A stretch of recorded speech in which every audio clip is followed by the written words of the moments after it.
금년에 3.1절을 기념해서 개봉된 영화 가운데 귀향이라는 영화가 있습니다. 아마도 국민적인 관심 속에서 전국의 극장에서 상영되고 있습니다.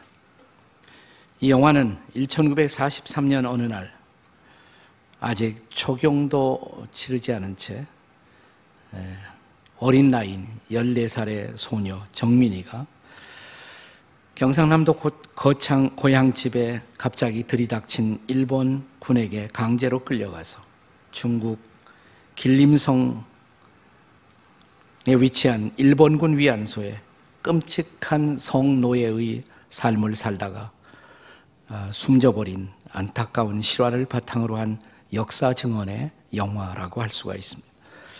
영화는 실제로 영화 속의 주인공 정민이뿐만 아니라 14살, 15살 정도에서부터 18살까지 수많은 어린 소녀들이 한반도, 중국, 대만, 필리핀 등지에서 강제징용되어 신체적으로, 정신적으로 학대를 받으면서 잔인한 인권 착취를 경험해야 했던 슬픈 역사를 고발하고 있습니다.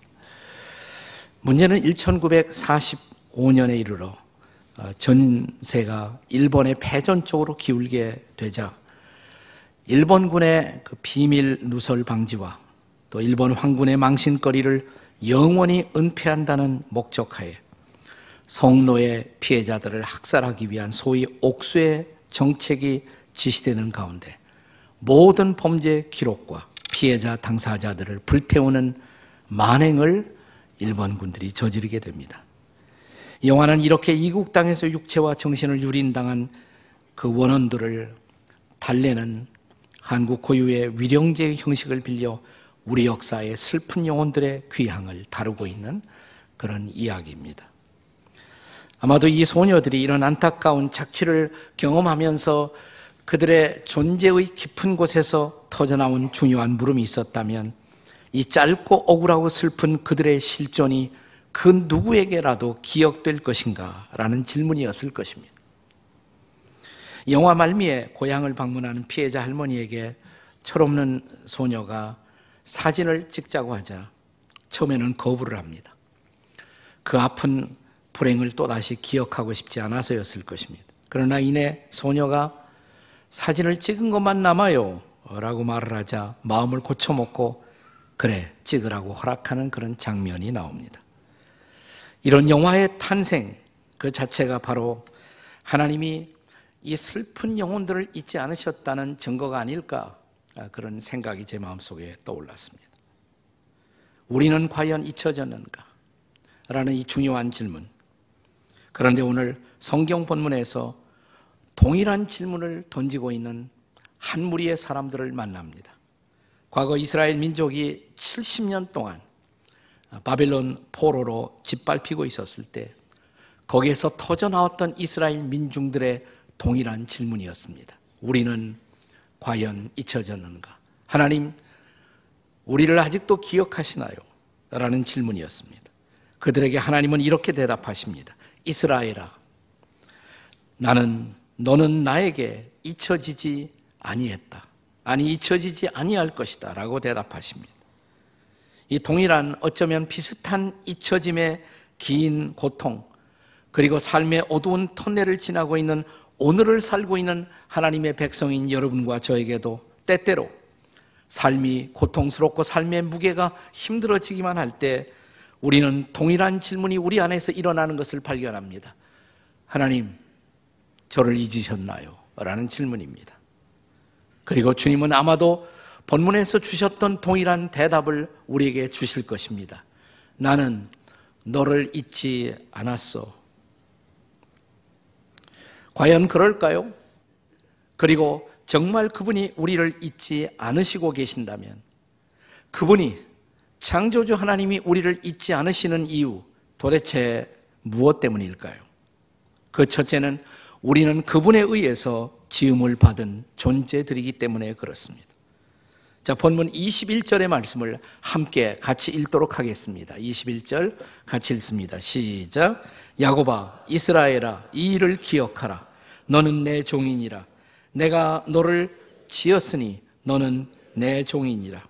이스라엘아, 너는 나에게 잊혀지지 아니하리라. 예, 여기 하나님께서 우리를 잊지 않으신다라고 다짐하시는 그 이유는 무엇 때문이라고 말씀하십니까? 내가 너를 지었기에 그렇다는 것입니다. 진실로 그는 우리의 창조자, 우리는 그분의 피조물입니다. 우리가 그의 피조물이라는 것을 아마 다른 단어로 표현할 수 있다면 우리는 그분의 작품입니다. 에베소서 2장 10절에 보면 바울 사도가 이런 표현을 사용해요. 우리는 그의 만드신 바라라는 표현을 쓰고 있습니다. 우리는 그가 만드신 바라는 이 표현이 영어 성경에는 workmanship이라는 단어로 쓰여집니다. workmanship. 근데 이 단어의 원어, 히라보 원어는 본래 포이에마라는 단어로 쓰여집니다. 포이에마. 이 포이에마라는 단어에서 파생된 영어 단어 가운데 poem이라는 단어 혹은 poetry, 시라는 단어를 우리는 연상할 수가 있습니다. 맞습니다.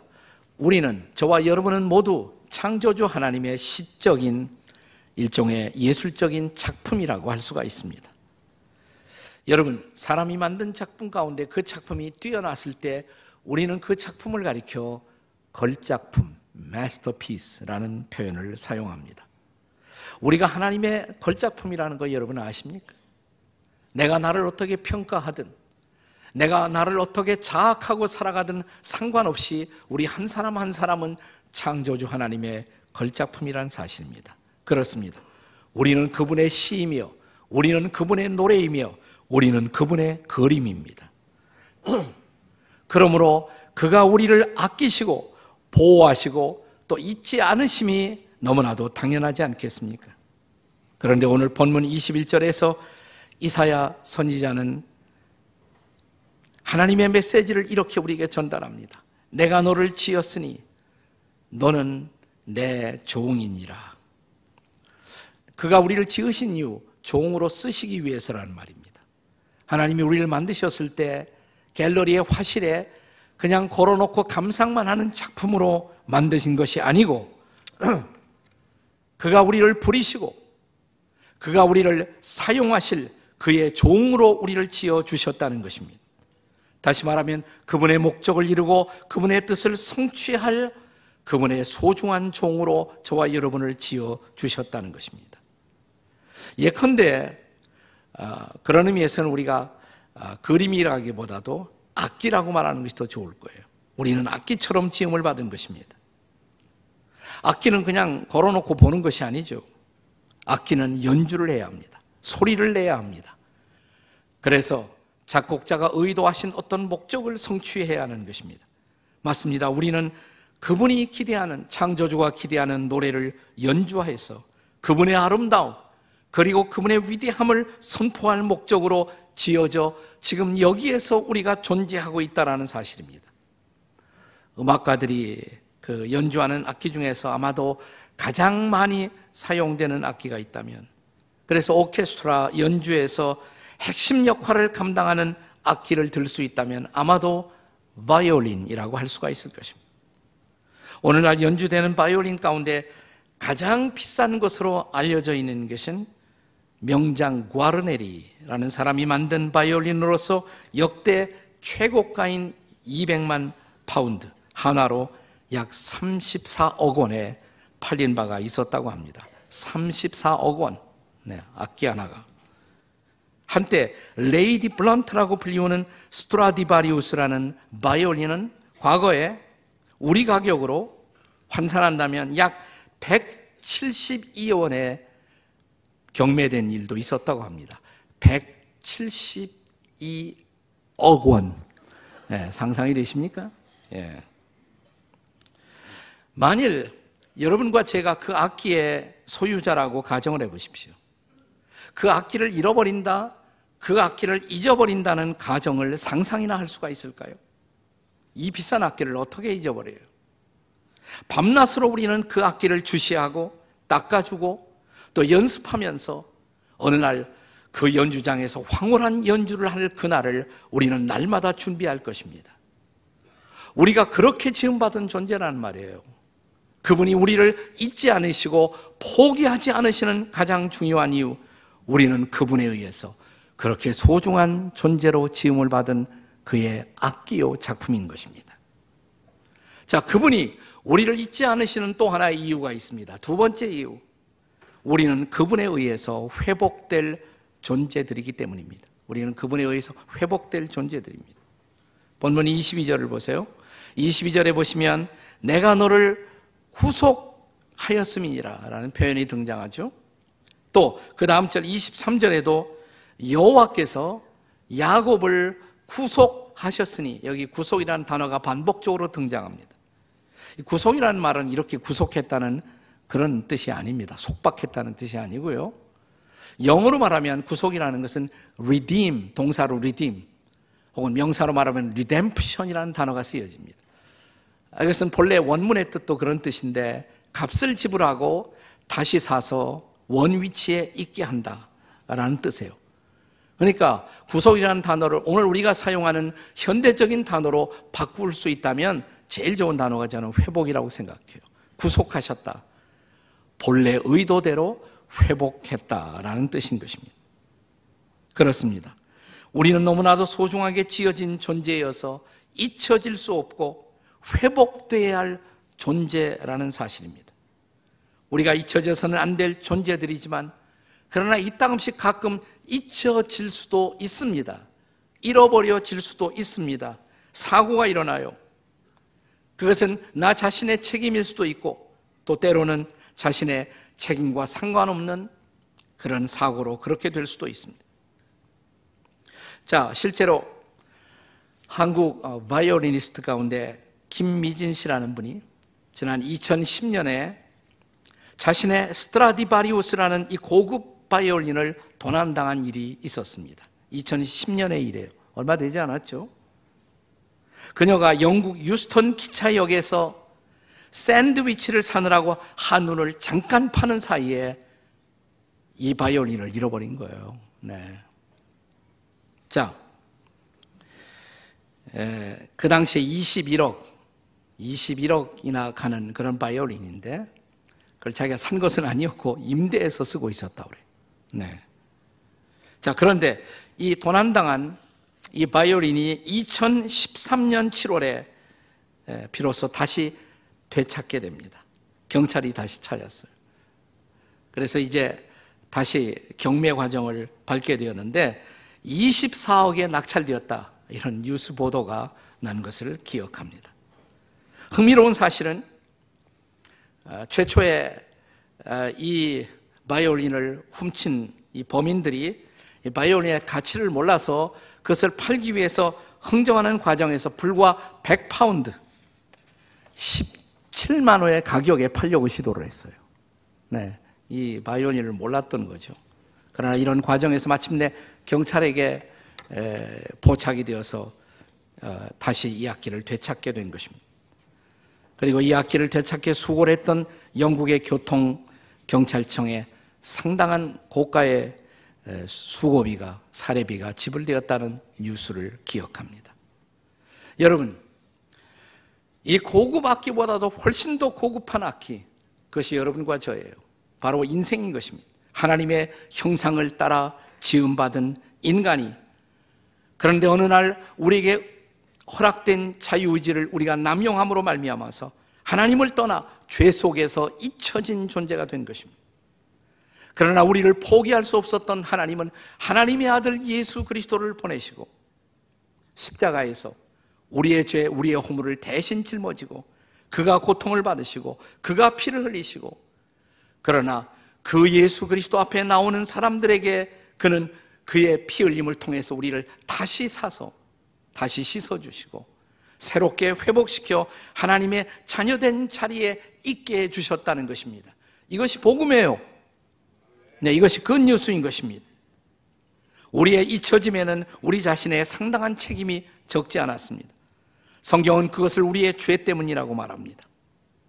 그런 우리의 회복을 위해서, 그러니까 구원을 위해서, 우리의 회복을 위해서 하나님은 구약에는 선지자들을 보내시고 신약에는 전도자들을 보내서 돌아오라고, 이제는 죄를 떠나서 죄를 버리고 하나님께로, 인생의 진정한 주인 되신 하나님께로 돌아오라고 말씀하십니다.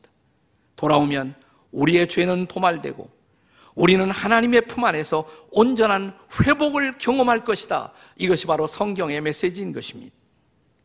그것이 바로 본문 22절에도 나타나 있는 언약의 말씀입니다. 우리 다시 한번 22절을 같이 읽도록 하겠습니다. 22절 다 함께 읽습니다. 시작. 내가 내 허물을 빽빽한 구름같이 내 죄를 안개같이 없이 하였으니 너는 내게로 돌아오라. 내가 너를 구속하였음이니라. 내가 너를 구속했다. 비싼 대가를 지불했다. 나는 이미 너를 용서했다. 돌아만 오라 라는 말씀입니다. 그러면 회복의 새로운 삶을 살 수가 있다고, 구원의 새로운 삶을 살 수 있다고 말씀하십니다. 과거 포로되었던 이스라엘의 회복을 위해서 하나님은 페르시아라는 새로운 강국의 지도자 고레스, 역사를 우리가 배울 때는 사이러스라는 이름으로 배우기도 했어요. 사이러스 혹은 고레스라는 지도자를 사용하셔서 이스라엘 민족을 해방시킵니다. 그 당시 이스라엘 민족은 바벨론의 포로가 되어 있는데 페르시아라는 신흥 강국이 떠오르면서 그 지도자 고레스가 바벨론을 정복하고 바벨론에 포로되었던 이스라엘 백성들에게 자유를 주었어요. 그러니까 갑자기 어느 날 이스라엘 민족은 해방을, 독립을 선물로 받게 된 것입니다.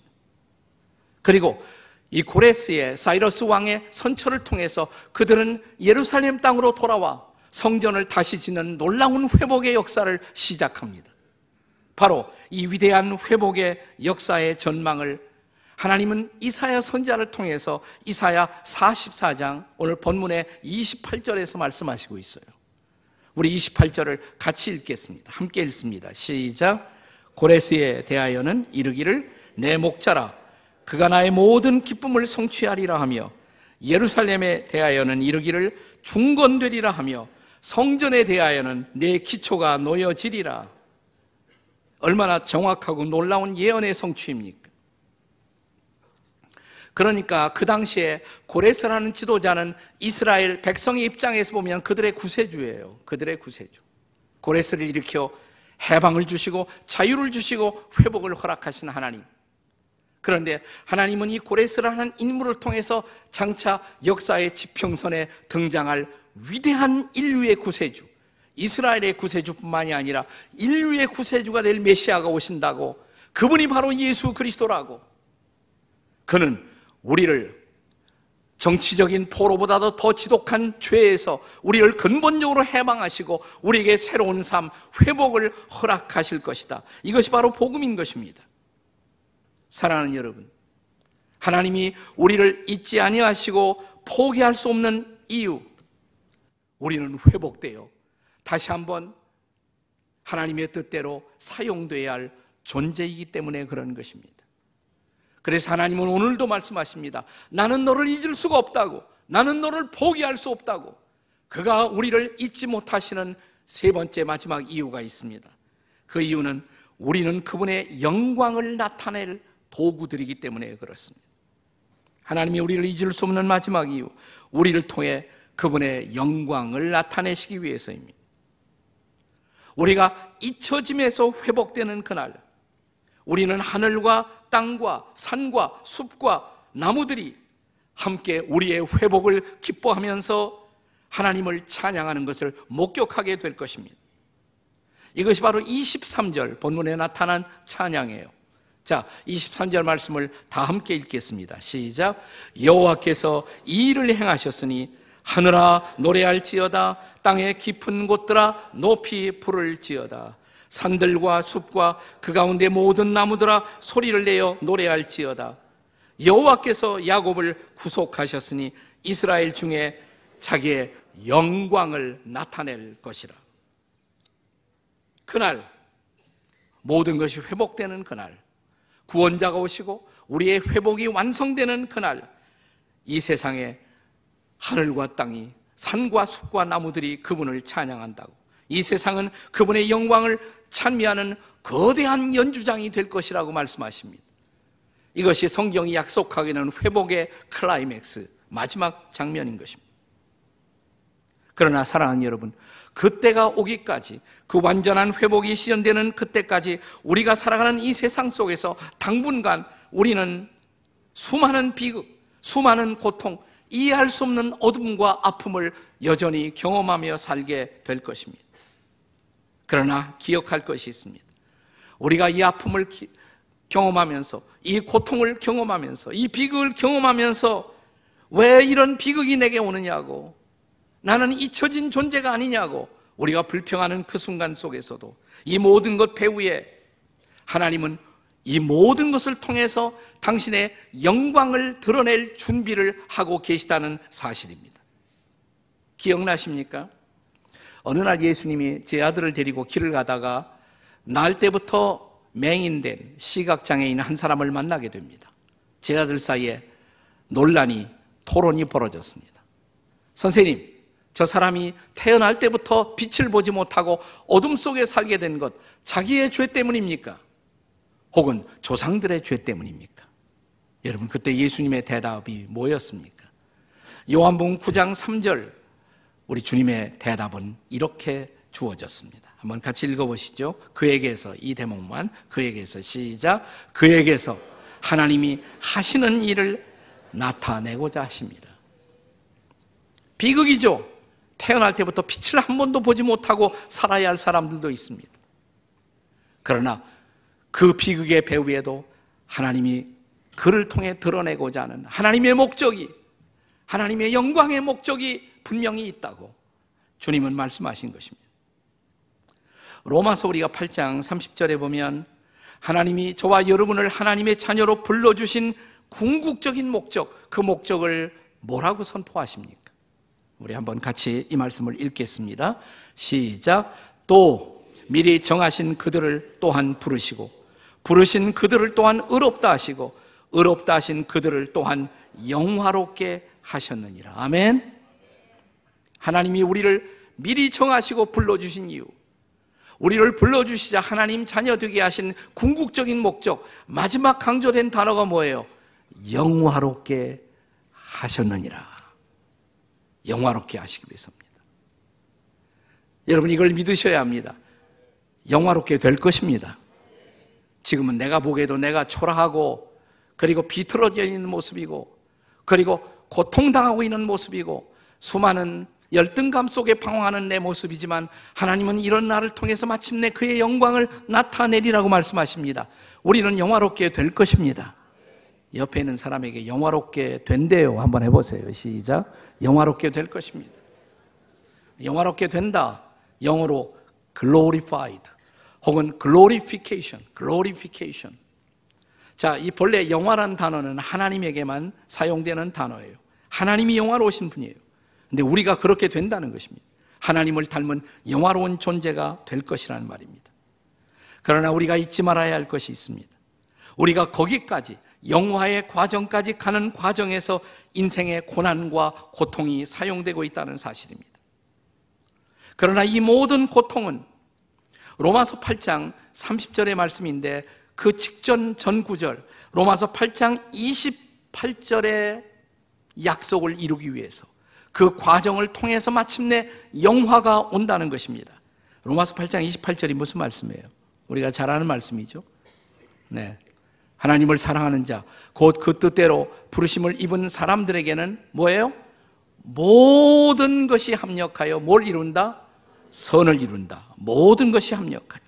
이 모든 것 속에는 오늘 이해하기 어려운 지금 내가 경험하는 나의 고통, 나의 아픔, 그리고 눈으로 볼 수 없는 설명이 불가능한 이 세상에 자행되고 있는 악, 그러나 이런 악까지도 결국은 마지막에 하나님의 선을 이룬다고, 하나님의 선을 드러낼 것이라고 말씀하십니다. 밤이 있어 아침의 영광을 아는 것처럼, 질병이 있어 치유의 기쁨을 알 수가 있는 것처럼, 악이 있어 선의 궁극적인 가치를 알게 될 것이라는 사실입니다.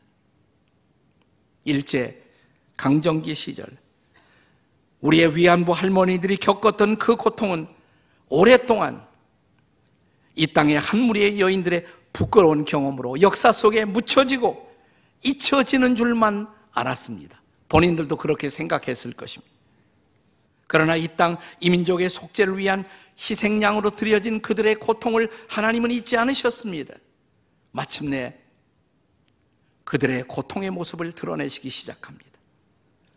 아마도 영화 귀향을 통해서 우리는 비로소 이런 그 할머니들의 고통을 뼛속까지 깊이 우리가 깨닫고 공감하고 또 울게 되었을지 모릅니다. 영화 보세요 한번. 그것도 애국하는 길이에요. 애국하는 길입니다. 저는 영화 귀향을 보면서 이 영화야말로 우리 민족의 속죄와 회개를 위해서 이 시대에 예비된 하늘의 선물이다, 이런 생각을 했습니다. 우리가 매달려야 할 그 십자가에 어린 양 예수께서 대신 달리셨던 것처럼 우리 민족 모두가 당해야 할 어떤 고통을 대신해서 그 치욕의 위안소에서 우리 민족의 어린 소녀들이, 할머니들이 대신 그 고통을 당하신 것입니다. 이것은 잊혀질 수 없었기에, 또 잊혀져서도 안 될 일이었기에 때가 찬 시각 하나님은 마침내 그 증인들을 불러내기 시작한 것입니다. 하늘도 땅도 산도 바다도 숲도 이 사건을 잊을 수 없다고, 이 사건을 통해서 우리는 하나님의 메시지를 다시 듣게 된 것입니다. 내가 잊지 않았다고. 이 영화 귀향도 그런 증인의 대열에 이제 서게 된 것입니다. 사랑하는 여러분, 하나님이 잊지 않으셨다면 우리도 잊지 말아야 합니다.